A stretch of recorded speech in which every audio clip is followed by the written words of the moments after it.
different spaces in the ecosystem where there ought to be more support in order for the film industry to really flourish, as we know it can, right? Because we see it in Hollywood and we see what kind of money and success that they've experienced.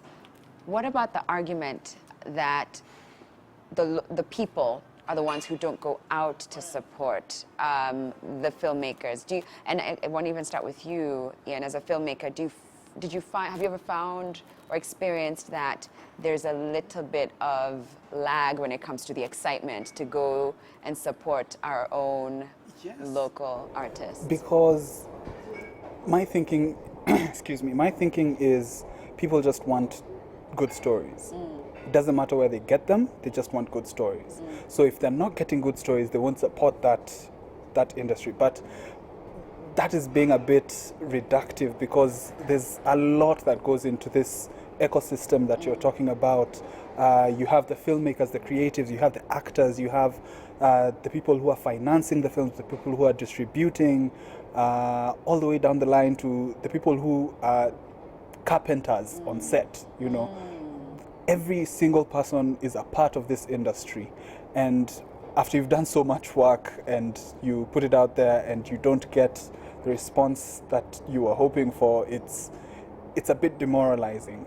I can say that having your film screened on the big screen at a cinema is a wonderful feeling. Just to imagine that all of these people came here, they're taking their time, they're not looking at their phone, they're not cooking, they're not doing any other thing, they're just sitting there to watch your film. It's a lot of love, but it's a lot of responsibility as well.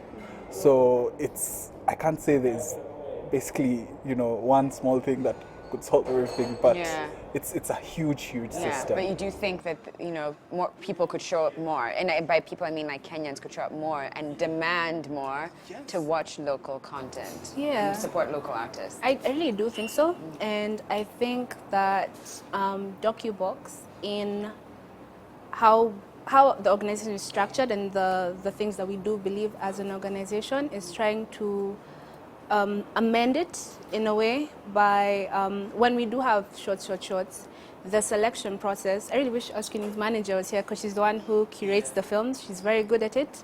And there are films that will be brought forward, and you might watch it the first time because I'm not a filmmaker, I might watch it and be like, okay.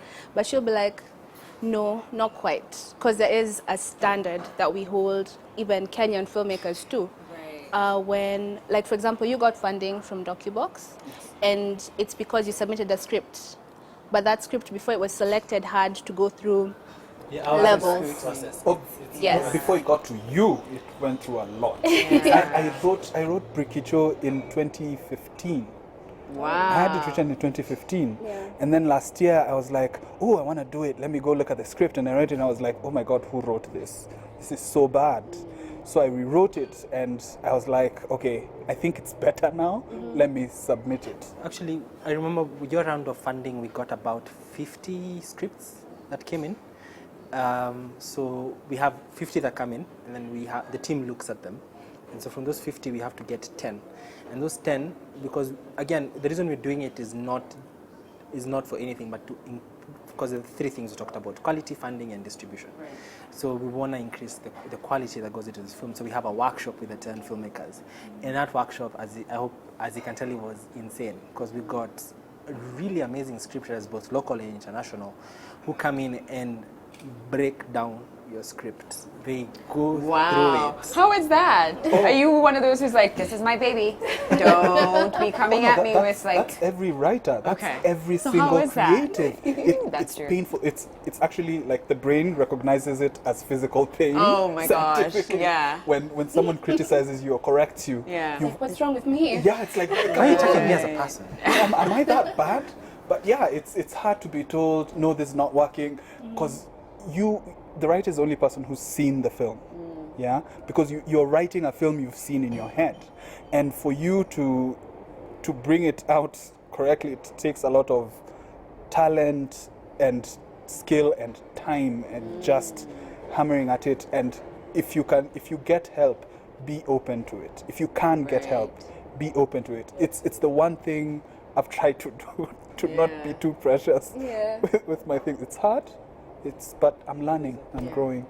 So after that, after the workshop, then we select the 3. We really wish we could fund all 10. We really do. And again, part of the ecosystem that goes to the 4th group of people who need to open themselves up, corporates, because we need the support. And there is benefit to, as a corporate, supporting a film, because it is, for you, covers your marketing and everything. No guys talk about it from a CSR point of view, but it is a business. And companies do make money through investing in film, because they know, for example, Ian's film is going to be shown at Shots and Shots, and look at it, it has a plug in your amazing show. So if a corporate supported that film, that means there's people who are going to watch it now, and people are going to watch it on Friday, and we are making films for awards. So this is a film that's going to go above and beyond. Well, let's not. Oh no! Maybe. Take it, own it. Own it. Yes. I have enough pressure.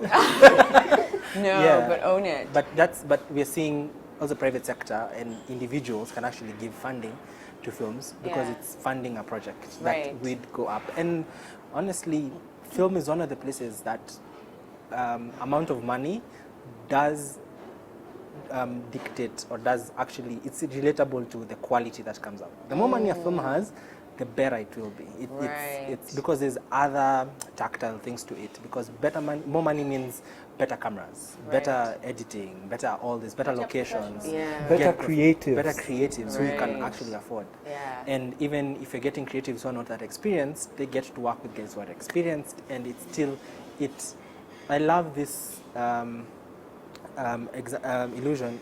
Basically, you're raising the water table. So now, once the water table is raised, you're making it easier for everyone else to dig their well. That's what happens. So Yeah. with that, then you're getting more access. You're getting Right. more water, basically. So there's a clear ripple effect. Yes. Yeah, and a domino effect. All right, what do you think about content acquisition companies? And do you think they can, companies like Netflix, for instance, or Showmax, do you think that there is more room for them to be airing local content and that it would have an impact, a direct impact? Or what are your thoughts on that? Yes, actually, I really do think so. It's been really a learning curve more than anything with shorts. But what we've come to realize is audiences, we tend to draw audiences, bigger audiences, more enthusiastic audiences, when we're showing more Kenyan short films. People really want to see themselves, or a representation of themselves and the life that they're familiar with. They really do. Yeah, I think. Yeah, I mean, Houses of Kawangware, that's it was a hit. Because you're like, Right. yeah, are those guys from my plot? Yeah. Because people want to see that. I mean, the challenge, of course, is when you're talking Netflix and guys like that, is numbers. Because for them it's business. They're not going to go into a region if the numbers are not going to support it, which is again why Shots exists, and our monthly screenings, documentary screenings, because we're trying to get guys familiar with the idea of going to a cinema, watching local content, watching their own films. We're trying to build an audience, basically, for the films. But interesting, I was in a conversation last week about the OTT and VOD platforms. And also, quality is a challenge, again, which is a money thing, because for them, there's a standard quality that they want. Like, they're like, this is the bare minimum you can give us. And you're not going to shoot for Netflix with a 5D camera. Yeah. So, still money. Yeah, becomes- it's one of those like catch-22.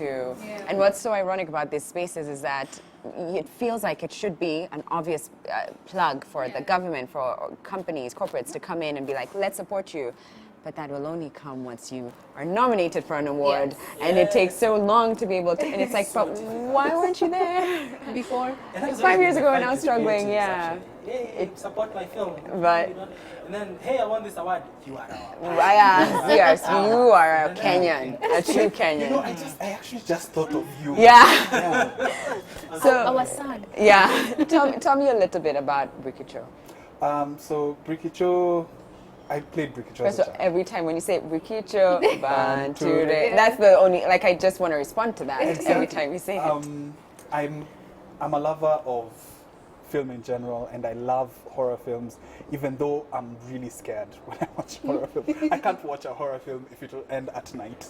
that's how scared I So you get. started at 2 p.m. Yeah. And 8 a.m. Yeah, even just better. as- if, Yeah. if it's 4, I'm not starting a horror film. Yeah. But A lot of horror films have this thing of harkening back to our childhood. Songs that we sang when we were Yeah, little. it gets creepier. Yeah, you know, dolls, because the film is about Yeah. a woman who finds a doll at her door. And, you know, there's a haunting in the house. Yeah. And I was like, what would be something we would all understand? Brikicho. Yeah. And I was like, I think every Kenyan understands the game, and I'm not going to explain it.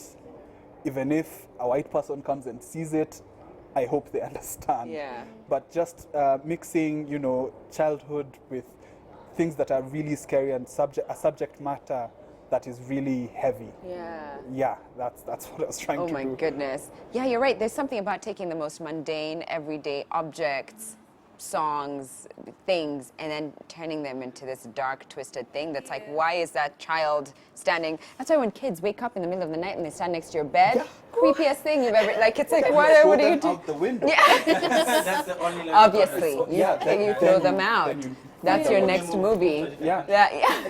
And another thing about horror movies is that a lot of them have a new location. People always move into a new house. They go to a campsite. They go to the woods. Like a beginning. Yeah, and I was like, no, let me have this haunting in your home, your safe Oh space. my goodness. I'm freaking out just thinking about it. Just that you know.